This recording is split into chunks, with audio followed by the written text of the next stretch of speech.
El narrador en la literatura contemporánea.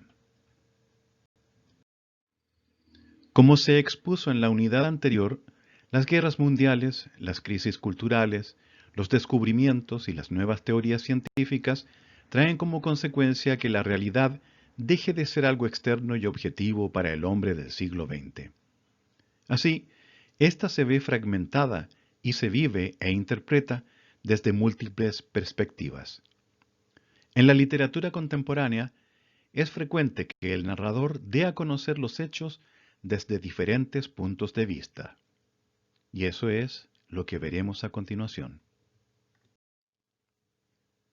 La literatura contemporánea presenta una serie de innovaciones formales y temáticas. En esta oportunidad, conoceremos el rol del narrador. En la narrativa realista del siglo XIX, predominaba el narrador omnisciente, ajeno a la historia, y cuyo conocimiento de los hechos y de la psicología de los personajes era total. Tenía el dominio de la historia, la que se estructuraba con un principio, un desarrollo y un final claramente definidos. El narrador omnisciente mostraba exclusivamente su punto de vista, explicaba y daba respuesta a las posibles preguntas del lector. La narrativa del siglo XX rompe con esta unidad, dando cabida al punto de vista de los personajes. Así, la realidad descrita en el relato presenta varias interpretaciones de un mismo hecho, y en ocasiones la historia no tiene principio ni fin definidos, y termina con un final abierto que el lector debe completar. La presencia del lector, por lo tanto, adquiere una importancia radical para imaginar y dar sentido a lo dicho y lo no dicho.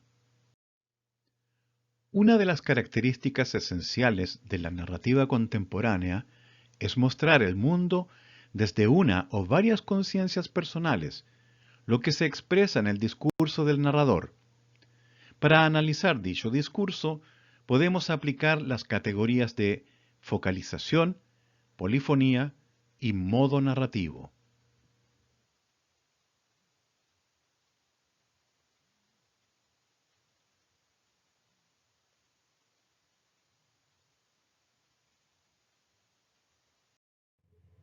Focalización.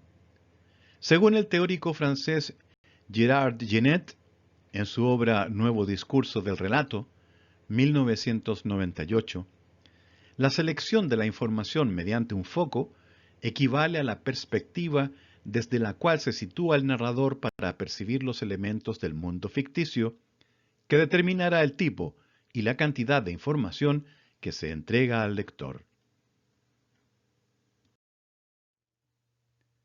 El punto de vista del narrador también implica una visión del mundo, una manera de ver y de entender la realidad.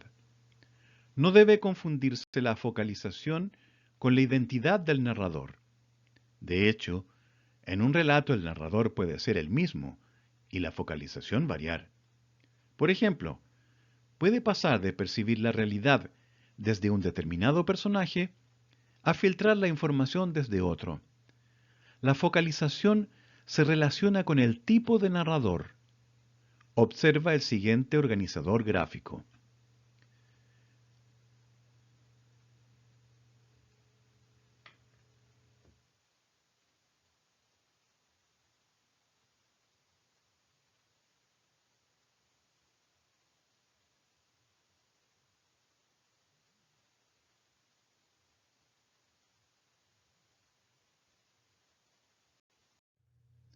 Las principales características de cada focalización son las siguientes. Focalización 0. Narrador omnisciente. Conoce no solo los acontecimientos, sino que puede entrar en los pensamientos y sentimientos más íntimos de los personajes. El narrador dice más de lo que pueda saber ninguno de los personajes. Está fuera de la historia y observa como si fuera Dios el mundo de la narración. Focalización interna. Narrador-personaje.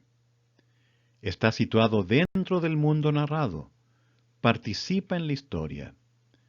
Tiene un grado de conocimiento restringido y la información que entrega está determinada por su forma y capacidad para percibir y entender la realidad.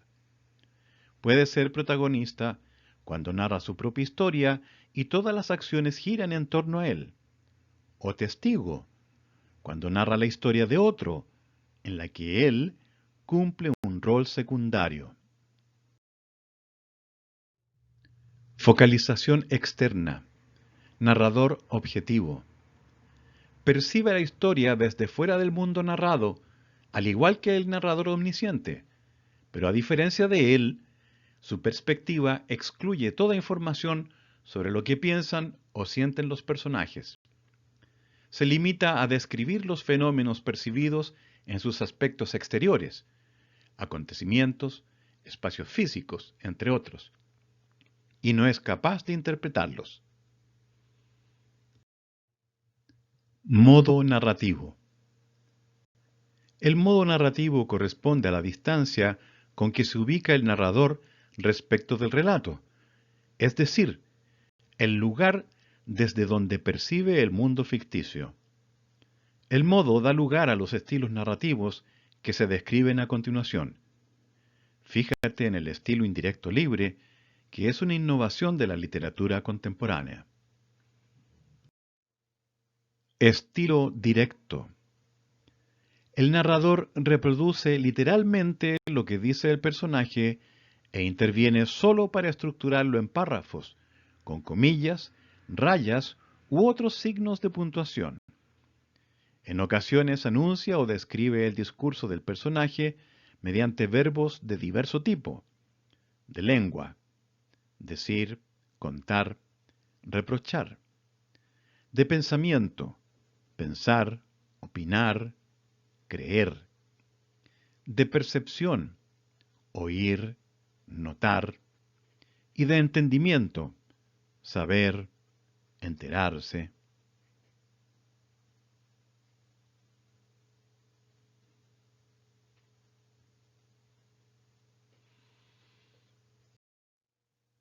Estilo indirecto.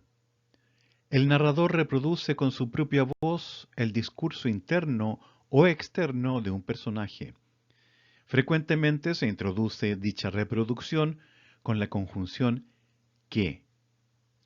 En el relato, por lo tanto, la voz del personaje no se diferencia de la voz del narrador.